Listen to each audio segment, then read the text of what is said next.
Hello, my name is Rainer Hanekamp. This is NG News with the latest updates from the Angular community in 100 seconds every week. Dariusz Kalbarczyk hosted Younes Jaaidi at the Angular Masters podcast.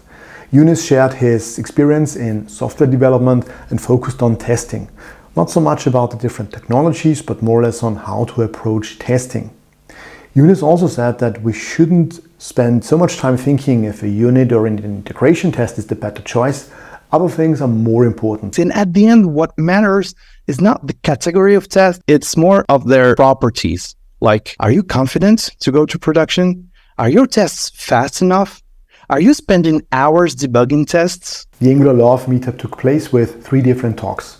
Alisa Duncan covered security issues and how we can use Angular's built-in features to mitigate them. Stefan Haas titled his talk Modular Monolith with NgRx, so an architectural topic. The last speaker was Marko Stanimirovic. He is also a member of the NgRx core team, a very popular library for state management. Marko's talk was about advanced TypeScript. He picked some features of NgRx and showed how to implement the type part in TypeScript. The Angular roadmap received an update. It mentions upcoming features like server-side rendering or the template syntax extension.